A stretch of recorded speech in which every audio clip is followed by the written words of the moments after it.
मित्रहो नमस्कार.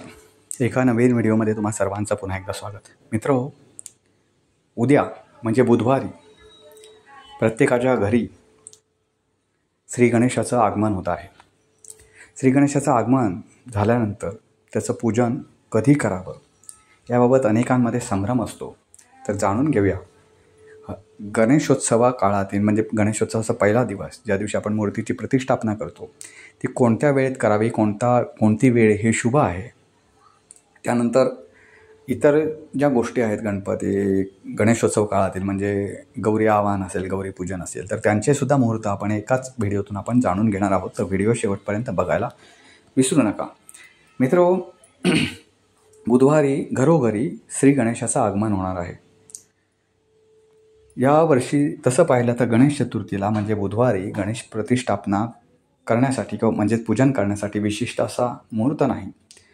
यंदा भद्राकारण असले तरीही नेहमीप्रमाणे म्हणजे ब्राह्ममुहूर्तापासून म्हणजेच पहाटे 4:50 ते दुपारी 1:53 कोणत्याही वेळी तुम्ही घरगुती गणेशाची पूजा करू शकता.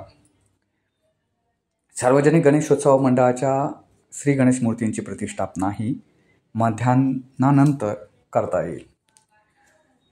गणेशोत्सव आता आल्यानंतर प्रत्येकामध्ये एक उत्साह संचारतो, भक्तिभाव आपल्या मनामध्ये जागला जातो.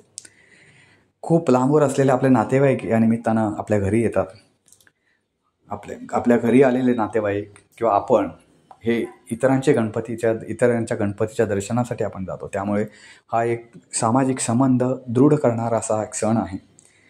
या सणाचा उत्साह सध्या सारीकडे पाहायला मिळतोय.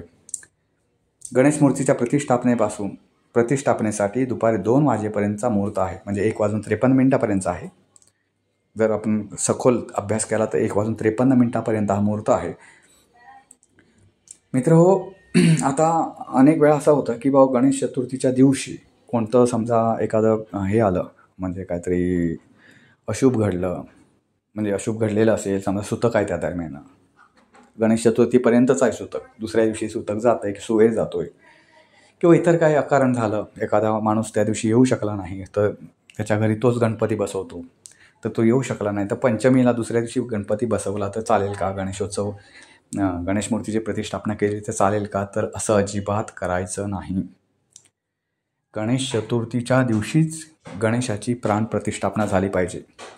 त्यानंतर विसर्जनाचे मुहूर्त वेगवेगळे असतात. तुम्ही ज्यांच्या घरी असं काहीतरी अघटित घडलेलं आहे, जे दुःखात आहे, त्यांनी गणपती आणल्यानंतर आता समजा सुवेळ सुतकामध्ये नाहीत पण दुःखात आहे, म्हणजे तुमच्या घरी एखादं माणूस एक महिन्याभरापूर्वीच गेलेला असेल तर तुम्हाला सुतक नसतं, पण तुम्ही दुःखात असता, तर अशावेळी तुम्ही सकाळी आणून स्वतः त्याची नैवेद्य वगैरे दाखवून तुम्ही संध्याकाळी त्याचं विसर्जन करू शकता. त्यानंतर हा म्हणजे एखाद्या घरात अघटित जर घडलं असेल अलीकडच्या काळामध्ये तर हा आहे पळवाट मांडण्यापेक्षा हे एक त्याच्यामध्ये वाट आहे की तुम्ही त्या दिवशी आणून मुहूर्त हे करू शकता, गणेशोत्सव खंडित होऊ नये यासाठी. दुसरा पहिला मुहूर्त असतो तो खरा म्हणजे रेग्युलरली 1.5 दिवसाचा, 3 दिवसाचा, म्हणजे विषम संकेत ज्या गोष्टी आहेत, विषम संकेत म्हणजे 1, 3, 5, 7, 9 आणि 11. काही जण 9चा गणपती असेल तर 21 दिवस सुद्धा ठेवतात. ह्या पलीकडं कधी विसर्जन करता येतं तर गणपतीचं ज्येष्ठ गौरी विसर्जन असतं त्या दिवशी विसर्जित करता येऊ शकतं. मग तो कुठला का दिवस असे ना, त्या दिवशी गणपतीचं विसर्जन होऊ शकतं. किंवा वामन द्वादशी, ती 7व्या 8व्या दिवशी असो किंवा 9व्या दिवशी असो, तर त्या दिवशी तुम्हाला गणेशाचं विसर्जन करता येतं. आणि अनंत चतुर्दशी, मग ती 11व्या दिवशी असो की 10व्या दिवशी असो, त्यावेळी विषम दिवस असणं किंवा सम दिवस असणं याचा संबंध येत नाही. अनेकांना प्रश्न पडतो की गणपतीची मूर्ती आदल्या दिवशीच आणावी का? तर असं काही कुठेही शास्त्रामध्ये नियम नाही आहे. गणेशाची मूर्ती तुम्ही 7-8 दिवस आणू शकता, आदल्या दिवशी आणू शकता किंवा त्याच दिवशी आणू शकता ज्यावेळी गणेश मूर्तीच्या पूजन होण्यापूर्वी. असा कोणताही धर्मशास्त्रामध्ये नियम नाही. फक्त गणेशाची मूर्तीची प्रतिष्ठापना जी आहे ती भाद्रपद शुद्ध चतुर्थीला झाली पाहिजे. त्यानंतर तुम्हाला ती प्रतिष्ठापना करता येणार नाही. गणेशोत्सव हा 10 दिवसाचा असतो. 11व्या दिवशी गणेशोत्सवाची सांगता असते. जर कुठली एखादी समजा तिथी क्षय पावली तर मात्र गणेशोत्सव हा 10 दिवसांचा येतो, म्हणजे 10व्या दिवशी गणेशोत्सवाची समाप्ती होते. आता गणेशोत्सवातील काही महत्त्वाचे दिवस आहेत. पहिला दिवस म्हणजे बुधवारचा, ज्या दिवशी गणेशाची प्राणप्रतिष्ठापना होणार आहे तो. या दिवशी पहाटे तुम्हाला मागाशी मी सांगितलं 4:50 ते दुपारी 1:53 घरगुती गणेशाची स्थापना करता येऊ शकते. आता म्हणजे ह्या पलीकडे कुठला मुहूर्त नाहीत का, तर मुहूर्त आहेत ते आपण शेवटी बघणार आहोत की गणेश मूर्ती प्रतिष्ठापनेचे हा एकच ह्या दरम्यानचाच मुहूर्त आहे का, इतर वेळी करू शकत नाही का, तर आहेत ते मी तुम्हाला सांगणार आहे, ह्या व्हिडिओच्या शेवटी सांगणार आहे मी. तर त्यानंतर आहे रविवारी 31 ऑगस्टला गौरी आवाहन. तर या दिवशी सूर्योदयापासून सायंकाळी 5:27 अनुराधा नक्षत्रावर आपल्या परंपरेप्रमाणे गौरी आवाहन करू शकता. सोमवारी गौरी पूजन आहे, त्या पूजनाला कोणताही मुहूर्त नाही, फक्त ती दुपारपर्यंत करावी असं अपेक्षित आहे. असं कुठलं धर्मशास्त्राचा नियम नाही, ती दुपारपर्यंत करावी, कारण दुपारी गौरीला महानैवेद्य दाखवला जातो, महाप्रसाद दाखवला जातो. त्यामुळे त्याच्या अगोदर ती पूजन करावं असं एक नियम आहे. मंगळवारी 2 सप्टेंबरला गौरी विसर्जन आहे. तर गौरी विसर्जनाचा मुहूर्त हा सूर्योदयापासून, त्या दिवशी सूर्योदयाची वेळ बघा, सूर्योदयापासून ते रात्री 9:51 मूळ नक्षत्र आहे. आणि तुम्हाला माहिती असेल मूळ नक्षत्रावरच गौरीचं विसर्जन केलं जातं. शनिवारी 6 सप्टेंबरला अनंत चतुर्दशी आहे. या दिवशीसुद्धा सकाळपासून विसर्जनाचा मुहूर्त आहे. तर मित्रांनो, आता आपल्याला बघायचं आहे की गणेश चतुर्थीच्या दिवशी मगाशी मी म्हटलं होतं तुम्हाला की मूर्ती प्रतिष्ठापनेचा मुहूर्त. तर पहिला मुहूर्त तो तुम्हाला सांगितला ब्रह्ममुहूर्तापासून ते अगदी तुम्हाला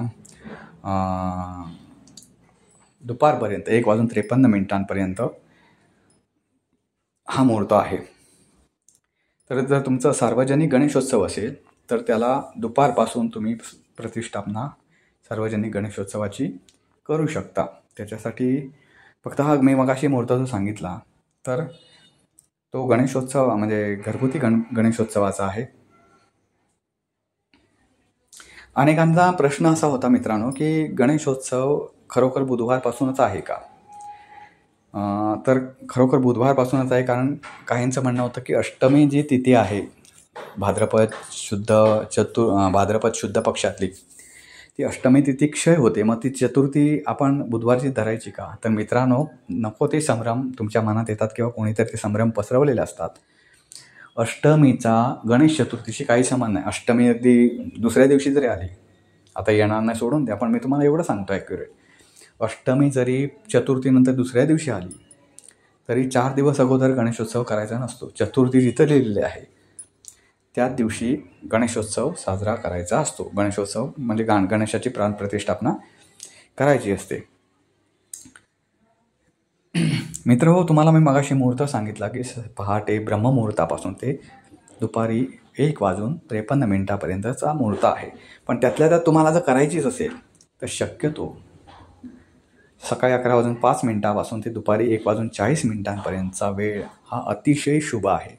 या दरम्यान प्राणप्रतिष्ठापना केली तर एक अतिशय चांगला मुहूर्त आहे. आता गणेश विसर्जनासाठीचा मुहूर्त जर आपण घेतला, तोही मुहूर्त तुम्हाला सांगून देतो. सकाळी तुम्हाला गणेश विसर्जन करायचं असेल सकाळी 7:36 ते सकाळी 9:10 चांगला मुहूर्त आहे. दुपारचा मुहूर्त तुम्हाला हवा असेल तर दुपारी 12:19 ते सायंकाळी 5:02 मुहूर्त चांगला आहे. सायंकाळचा मुहूर्त हवा असेल तुम्हाला तर संध्याकाळी 6:37 ते रात्री 8:02 मुहूर्त चांगला आहे. रात्रीचा मुहूर्त हवा असेल तर तुम्हाला 9:28 ते मध्यरात्री 1:45 मुहूर्त चांगला आहे. या दरम्यान तुम्ही मूर्तीचं विसर्जन करू शकता. मित्रांनो, मगाशी तुम्हाला सांगितलेलं आहे की कोणतीही अडचण आली तर त्याच्यावरचा मी व्हिडिओ बनवलेला आहे. हवं असली तर डिस्क्रिप्शन बॉक्समध्ये मी त्याची लिंक देतो. तुम्हाला जर अडचण असेल घरामध्ये तर त्याच्यावर काय करावं ह्याच्याबाबत संबंधित अतिशय मोजक्या शब्दामध्ये मोजक्या वेळेमध्ये तो व्हिडिओ बनवलेला आहे. त्याची डिस्क्रिप्शन बॉक्समध्ये मी लिंक देणार आहे. तुम्हाला काही अडचण असेल किंवा काही इतर शंका असतील की त्या दिवशी मूर्तीभंग पावली तर काय करावं, किंवा समजा सुवेळ सुतक आलं तर काय करावं असावे, तर तर त्याच्या संबंधीचा मी व्हिडिओ बनवलेला आहे. अगदी 2 ते 3 दिवसांपूर्वीच मी तो या चॅनलवर टाकलेला आहे. पण तुम्हाला सापडत नसेल तर मी त्याची लिंक या डिस्क्रिप्शन बॉक्समध्ये देतो. तो व्हिडिओसुद्धा तुम्ही पाहू शकता. हा व्हिडिओ तुम्हाला कसा वाटला नक्की कळवा. नक्की तुमची हौस मौज पूर्ण करा. उत्साहात गणेशोत्सव साजरा करा. पण एक जी वेळ दिलेली आहे ती वेळ पाळा. एवढंच सांगणं आहे. श्री गणेश आपल्या सर्वांना, आपल्या कुटुंबातील सर्वांना, आपल्या मित्रपरिवाराला सर्वांना सुख, समाधान, शांती आणि आरोग्य देवो ही ईश्वरचरणी प्रार्थना, श्री गणरायाचरणी प्रार्थना. पुन्हा भेटू पुन्हा एका नवीन व्हिडिओसह. तोपर्यंत नमस्कार.